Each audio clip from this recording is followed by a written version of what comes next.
तो मिशन शक्ति माँ मानक मिल चाकरी तो बहुत बड़ खुशी कथा। तो देखिपे ये हूँ मिशन शक्ति अफिस् जोटा कि प्रभात मैडम घोषणा कर मिशन शक्ति माँ मानक मिल चाकरी। आउ ये जो मिशन शक्तिर किसी अपडेट बर्तमान समय मुझे बतेबी। तेज जो मैंने एसएचजी अच्छा तो से खुशी खबर तो से चाकरी मिलवा जाऊँगी। तेज चलतु जदि एसएचजी अच्छा मेम्बर अच्छा तेज भिडटी आपण सब पंडा के भिड आपण किसी ना कि भिड आने जोटा कि आपण मैंने अधिक जानीपारे। तेज चलतु कौन से चाकरी मिल पूरा अपडेट मुझे बतई दूची। तो देखो किसी अपडेट बर्तमान आगे जानी नियंतु।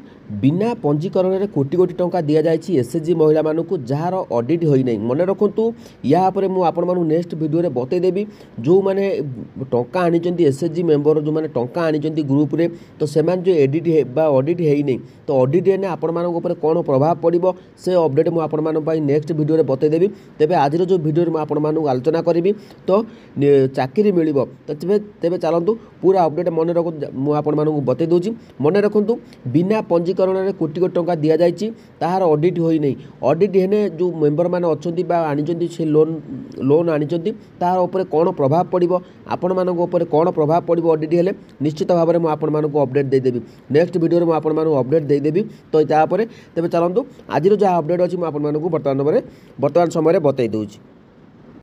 तेबे एबे सरकार मिशन शक्ति विभाग द्वारा सबू घर को एसएचजी ग्रुप सहित जोड़ा प्रचेषा आरंभ होता सूचना देती महिला और शिशु विकास विभाग दायित्व थिबा उपमुख्यमंत्री प्रभाती परिडा। तो देखो श्रीमती मैडम कहते जे एबे समस्त को जीपीएलएफ निर्वाचन में भाग नेबार सुजोग मिल।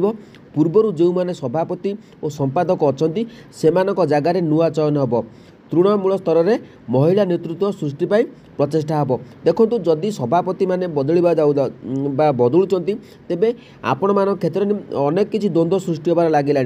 तो बर्तमान देखो जो मैंने रही तो कहवा कथा जो मैंने 2 ରୁ 4 वर्ष रही तो से पुणी थे आउ थे नुआ किसी मेंबर मानक से सुजोग देवे। किंतु यापर किसी एसएचजी दल अच्छा एसएचजी ग्रुप अच्छा जो मैंने खुशी अच्छा किंतु किसी एसएचजी जो ग्रुप अच्छा तो से मध्य किसी खुशी ना। तो कौन पाई खुशी ना आपण मैंने समस्त भी जानी। तो कौन पाई खुशी अच्छा आपण मैंने भी समस्ते जानी। किंतु गोटे पदरे रहिबा परे यदि गोटे पदरू आपण मानक बाहर करा जिवो तो निश्चित भाव में आपण मानक बहुत मन दुख हम बहुत बाधिब। तो तापर मुझे आपण मानक किसी कहूनी। तो जहाँ भी सरकार नियम आमको मानवा पड़ो आम हाथ में किसी ना जहाँ सरकार अपडेट देवे आम से हिसाब से आम कम करवा। किंतु जो चाकरी जॉब को चाकरी करने कथा उठूला देखो चलित मसरे स्वयं सहायक गोष्ठी एसएचजी को पुनः संगठित करा परवर्ती मसरे जीपीएलएफ और सीएलएफ और बीएलएफ को जिला और राज्य स्तर में नुआ नियुक्ति दिज्व। जो मैंने सीएलएफ अच्छा बीएलएफ अच्छा आउ जीपीएलएफ अच्छा से राज्य स्तर में नुआ नियुक्ति दिज्व।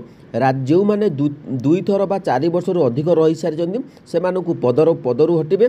पूर्व सरकार से भोट पर राजनैतिक उद्देश्य रखी एभली करते जहाँ भी हो जो राजनैतिक कथा उठुची। तो देखो आम जो योजना गुड़िक चली से योजन जमी नवीन पट्टनायक घोषणा करते माँ मानक पेंशन दिज्व।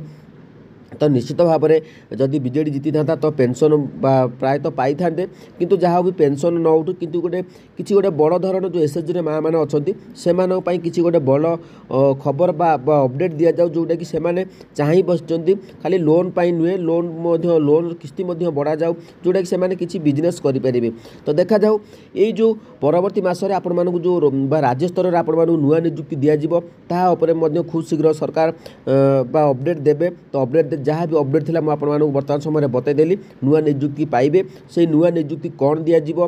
तो सरकार अपडेट खूब शीघ्र देदेवे। तो चैनल को सब्सक्राइब कर रखु निश्चित भाव में अपडेट आसने सर्वप्रथम आपण सहित मुझे शेयर करदेवी।